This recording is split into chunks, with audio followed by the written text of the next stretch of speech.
Today's Shakedown is all about the new Infiniti mid-engine advanced tech ICE EV hybrid supercar, the Emerg-E. Yes, that's the way it's pronounced. And my Da Vinci Code theorem that says this car, Emerg-E, has got to be connected to the Red Bull F1 sponsorship, Red Bull engineering, and Red Bull F1 designer Adrian Newey. Doing that would be big for Infiniti, big for sports cars, and maybe big for sports car racing. No offense to the internal Infiniti team that did the heavy lifting to bring this concept to life. But to me, Emerg-E should be the real-world equivalent to the Gran Turismo 5 Red Bull X Sim car to get max benefit for the Infiniti brand and their performance positioning.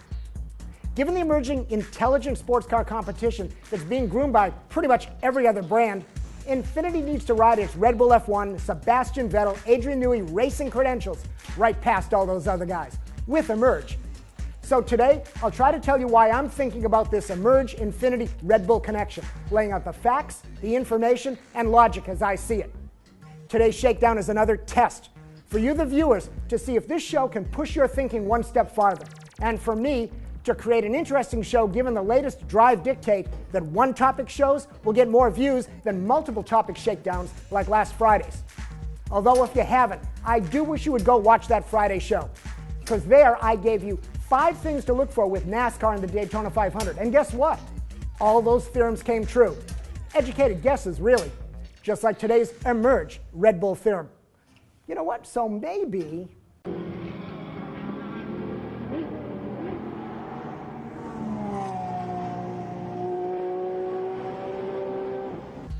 Let's start at the beginning of the Infiniti brand to put the importance of Emerg-E into context.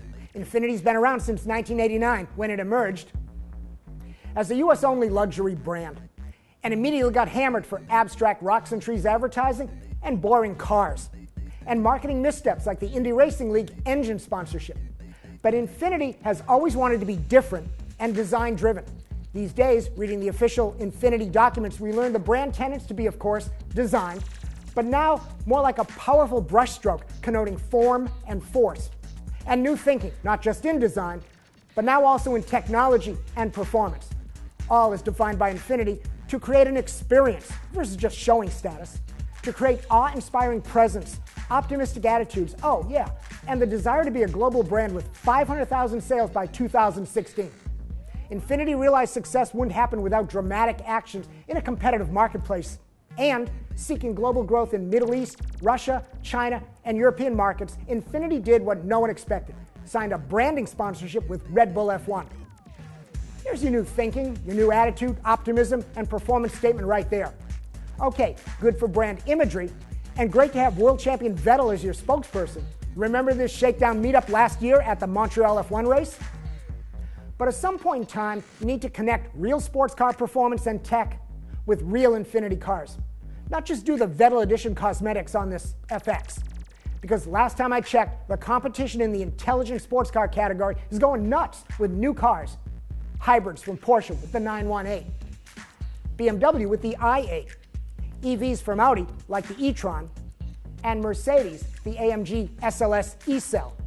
Curves coming from Ferrari with the new F70 Enzo replacement, turbine electrics from Jaguar with their CX-75, and I bet there's a Ford GT with compound electric powertrain being designed. And here comes my GM shot. You'd think by now GM must have figured out that a Volt-inspired high-tech mid-motor Corvette would be a good thing, versus another slow evolution of the overhead valve V8 engine in the same front engine. I'm getting tired of looking at it no matter how many design cliches from the GTR you stuff into the shape. But even without Corvette, that's a lot of competitive hardware out there cluttering for the attention that Infiniti wants. So how to make their green supercar Emerg stand out when they launch Emerg at the Geneva March 6th show? Well, Da Vinci Code clue number 1. Logic says you gotta lean on the Red Bull performance connection. I'm going Da Vinci Code because really, there's not a lot of info on Emerg out there, and nobody's talking. Probably because I leaked the Vettel FX on the Vettel Shakedown when some Red Bull guy said something he probably shouldn't have. So here come the Da Vinci Code clues. Code number 2, 2 Infiniti execs, both Andrea Siegel, the global director of Infiniti F1, and Simon Sproul, Infiniti's corporate VP of global marketing, have both said that the sponsorship will extend beyond marketing and into work on a special, quote, totally new Infiniti Now that could mean concept or limited production, but they spoke this way back in May of 2011. Is this the Emerg-E? Even Andy Palmer, executive vice president of Nissan Motor Company, was quoted, quote, "As Infiniti looks ahead to the second year of our partnership with Red Bull Racing, we are extending into exciting new areas of technical and product collaboration." Oh, and all these guys, including F1 Siegel, will be at the Emerg launch in Geneva. That's clue number 3. Now, in fairness to these next parts, they can't be considered clues, but they do speak to the focus points of Emerg and the logic for Newey and for Red Bull engineering. The videos Infiniti released about Emerg speak to new performance and, quote, fun on the racetrack. This car is not just a design exercise to showcase the next evolution of the Infiniti design language. Emerg is also to present real performance credentials for Infiniti.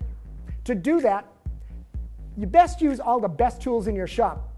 And you'd think turning to Red Bull engineering for materials, suspension dynamics, aerodynamics, powertrain integration, etc. would be right up the alley of a World Championship F1 constructor to help Infiniti do that.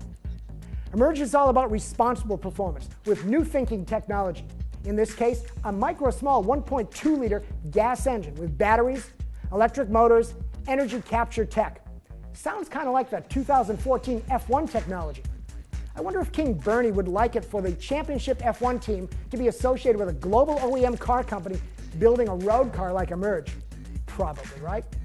Lastly, Red Bull Engineering speaks of growing their business. Williams F1 Engineering has done such with the hybrid flywheel system they built for Porsche. That flywheel is likely now to be stuffed into the 2012 Audi R18 LMP World Endurance Le Mans race car. Williams is also working on that limited run CX-75 turbine Jaguar. So what if Red Bull Engineering got a similar contract for Emerg? And better yet, what if they got the deal to make the thing a race car? Because that's where I'm going to leave you so you can continue the discussion in the YouTube comments or at Drive on Twitter. You know, maybe it is time for Infiniti to actually race at Infiniti and the tech, not just ride on the Red Bull F1 shoulders of Vettel, Weber, and Newey. An Emerg-E as a mid-engine hybrid Infiniti race car would look damn good on the GT racing grid. Next to the Porsche 918, the Audi e-tron, the Mercedes SLS, the Ferrari F70, that Jag CX-75, the next Ford GT, and even a mid-engine intelligent tech Corvette. I'm just thinking, if I'm rolling onto the GT racing grid or into the retail sales marketplace, I'd want Red Bull Engineering and Adrian Newey on my side.